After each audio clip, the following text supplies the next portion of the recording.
What is up, guys? Gannon here. It is October 15th, 2020. It is a Thursday. And if you know what that means, you definitely already know what that fucking means. But that means live action Trek has fucking returned, dude, and I'm so excited. I'm so happy. Oh my god. I watched the new Discovery episode this morning, and what a fabulous start. What an absolute amazing start to the season. Holy shit.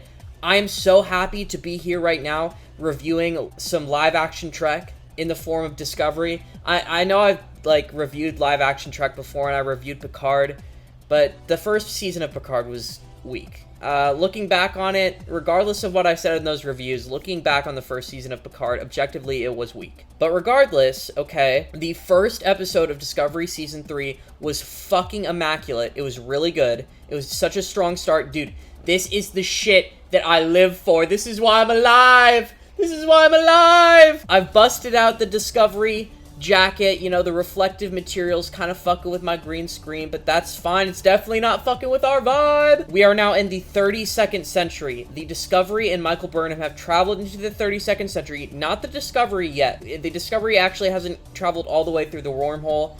I assume that it will very soon.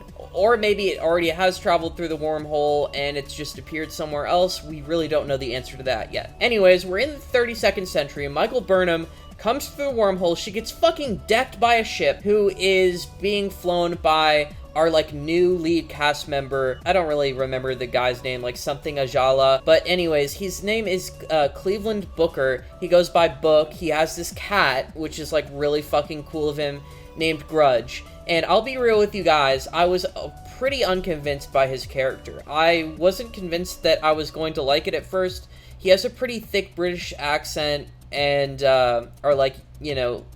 English accent. I can find those rather annoying as time goes on. And he was also kind of an asshole at the start, and he betrayed Michael Burnham, but they kind of made up for that by letting Michael Burnham punch him in the face over and over and over again.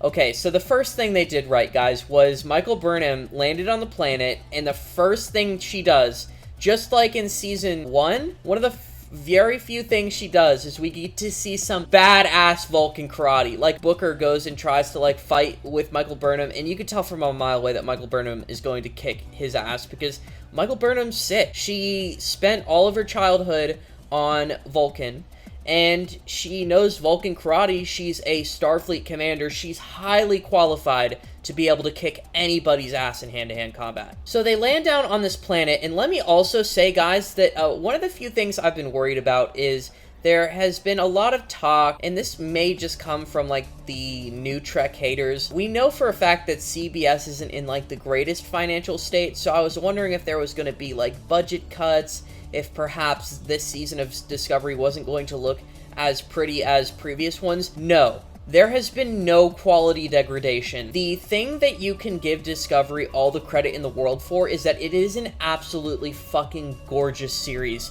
From beginning to end, every scene, everything about it is just, top tier CGI. It's fucking absolutely gorgeous. The Picard budget was fucking horrible. You had that moment when they copy and pasted the same ship over and over again, which for a fleet of Starfleet ships is rather fucking inexcusable, and also in the way they did it, it was just so absolutely shitty. There was no differences in, shadows or coloration among any of the ships. It's like you took a fucking landscape of space and you just Control-C, Control-V the same ship over and over again. Star Trek Discovery, the whole episode was absolutely fucking gorgeous. From the moment she came out of the wormhole, she landed on the planet, and there was that little opening scene where there was a bug and it ate another life form, and the CGI was so good for just a little fucking bug. And then also, later in the episode, guys, Cleveland Booker is introduced as kind of a courier, a cliche, just space dude, Han Solo type, transporter type dude. But really, he's not even a space courier as much as this is what really redeemed his character for me, by the way. You guys are pretty much aware at this point, if you've been watching any of my videos, that I am vegan, and I care a lot about animal rights and animals in general. Cleveland Booker is basically cares a lot about animals. He was actually stealing this space worm from another courier so that he could bring it back to his now new home planet, because he said he grew up among like a tribe of like poachers and stuff, and he was born with this genetic difference that allowed him to resonate and kind of feel other life forms, and that's what he does when he, you know, chants his prayer and his forehead starts to glow and he can interact with other life forms, speak to them, and he can interact with plants and everything, which is very cool. So yeah, Cleveland Booker is just like all about saving the animals, and he's got a cat. So hey, that's fucking brownie points for me, because I love cats and I love saving animals. So near the end of the episode, Cleveland Booker was totally redeemed in my eyes, and I started to appreciate his character a lot more than at the start when he was really abrasive and defensive. Understandably so. So, wasn't totally convinced about Booker at first, but now at the end of the episode, I ended up really liking him. Sonequa Martin Green, my girl. Dude, Michael Burnham, Sonequa Martin Green is such a fucking cutie, dude. She is a great actress. I couldn't think of a better lead who I would like to play Michael Burnham. She did such a great job in this episode. Just so many emotions she had to portray, from, you know, coming through the wormhole, getting fucking decked by a 32nd century fucking starship. Dude, that thing's probably got a decent amount of power. She just got decked by that shit, landed on a planet. Can you imagine how fucking frightening it would be to have to go through the atmosphere of a planet and then land on it in a spacesuit? Like, not a spaceship, just like in a suit, like you're free falling onto a planet from space. She got out of the spacesuit, the time travel suit, super disorientated, and just her acting was phenomenal. And then from then on out, she links up with Booker. They have their little quarrel. They need dilithium to get off this planet. So they go to this fucking Blade Runner, just awesome sci-fi space trading district called the Mercantile, which is being, you know, it's kind of a collaboration, it seems like, between the Andorians and the Orions. And such a cool thing seeing the Orions in this episode. And there was that one Orion guard who we saw questioning Burnham, who was really funny, and he definitely, you know, helped the episode out a lot. It was so good. It was really good. The fucking fight scenes, the graphics, just the constant action. Such a good first episode. Oh my gosh. And then here's the thing that I would really like to get, is that I was really worried, okay, at the first opening scene. And then also I was worried prior to this, because I was thinking, you know, they're going to the 32nd century, and Starfleet, the Federation as we know it, might not be there. And we learned in this episode that Federation actually doesn't exist anymore in its entirety, because it collapsed after this phenomenon known as the burn, which is basically all the dilithium in the entire fucking galaxy became unstable and just exploded. So all the ships exploded. Every ship. But the thing is that all civilizations in the galaxy, to my knowledge, except for like super advanced ones that perhaps have transwarp and things like that, they pretty much all use like dilithium and all that stuff. So the thing is that, like, did they stop using dilithium? No, they didn't, because Cleveland Booker is seen using dilithium in this episode. He needs it. Warp drive is back, and then also it seems that the quantum slipstream drive has been invented at this point, which we kind of know that for a fact, because I think it might have been mentioned in a couple Voyager episodes when they interact with the Time Bureau from the 29th century. So a good thing that they're doing here is they're kind of getting the canon right as far as I know, because any interactions that we've had from the future have been from the temporal Cold War and then like the 29th century people in Voyager. So this is happening all in the 32nd century, so as far as canon goes, this is seeming fairly accurate. But anyways, so all the dilithium explodes, and then Starfleet can't recuperate from that. Like, I mean, everybody else's dilithium explodes, so why isn't anybody else down bad? Why is it just the Federation? Why does the Federation fall short? That's a little bit kind of iffy, but, you know, I guess you do need to write something like that, you know, in order to make the plot go forward. So we're just going to let that slide. Doesn't really make a whole lot of sense why the Federation, who's one of the strongest united formations ever, falls, because all their dilithium explodes when probably everybody else's dilithium explodes as well. And not to mention the Andorians, the Tellarites, all these people are longtime members of the Federation to a point where they're pretty much dead-ass like homies and allies. You know what I mean? It's been a long time since they've been in the Federation, so it's just a little bit weird to me that this united Federation of planets would crumble because of this dilithium disaster. But, you know, it's plot. Dude, I totally went on about the burn too long. I don't know what I was talking about. Oh, yeah, so I do remember what I was talking about. I was really worried that the whole 32nd century, this whole kind of dystopian aftermath, would totally just kind of overshadow any sense of, like, the chain of command, the Federation, anything like that, and that they were just gonna go, like, freelo haywire, and we were just gonna forget about Starfleet. And Starfleet is the reason I love Star Trek so much, so I was worried that I was possibly not going to like the direction that they were taking the series. But we see in the opening scene, which really tripped me out and weirded me out. We just see this dude getting up,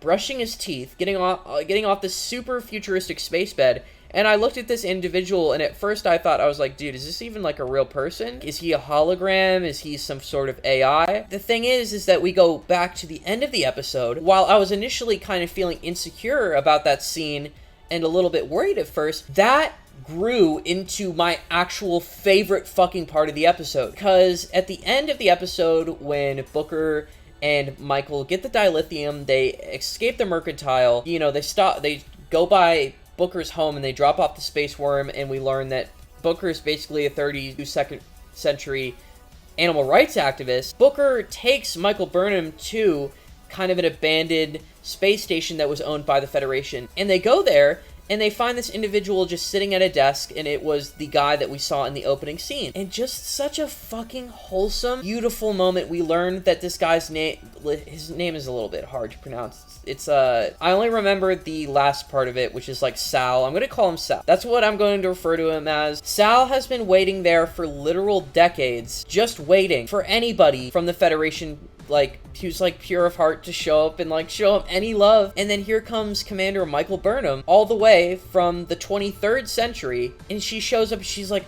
oh, I'm Commander Michael Burnham, USS Discovery, a serial number NCC, insert numbers here. Just this river of emotion you can see just flows through his face, and he's so happy that somebody's shown up. They raised the flag together, and this is what they're going for, I think. I think that in this season, it's all going to be about reviving the Federation in the 32nd century. Like, that's what this season is going to be about. Michael Burnham has to, like, recreate the Federation. And what a fitting thing for her character to do. Michael Burnham, in the first season of Discovery, was the Mirror Mirror episode. She basically saved the Federation from intergalactic war. In the second season, she saved the entire fucking, like, galaxy, basically all biological life forms in the galaxy. And then in the third season, bitch is going to, like, I think, this is just my guess, she is going to recreate the Federation in the 32nd century. The Federation has been in shambles for like a century and a half now, and Michael Burnham is going to come and revive it with her cool new haircut and everything. I think that's what this whole series is going to be about. I mean, not the whole series, the whole season is going to be about, is the revival of the Federation in the future. What a great and fitting thing that would be. Now, here's the thing. I didn't watch the, like, 2-minute opening scene trailer for Discovery. I am not ever going to watch the little episode preview at the end. I hate shit like that. I hate being spoiled in any way on the next episode.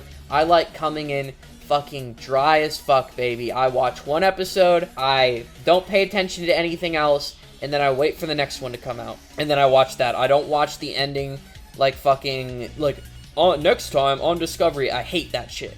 I always get that shit away from me. But anyways, that is basically all I wanted to talk about. This episode was great. It was great. It had so many awesome sci-fi elements. It was gorgeous. We got to see some really awesome but realistic 32nd century technology. We got to see some classic Trek races and life forms. And we got to see some amazing acting from Sonequa Martin Green. Especially that one scene where they spray her with, like, the truth serum and she gets she's tripping sack. That was hilarious. Brilliant acting. Bravo, guys. You're doing a good job.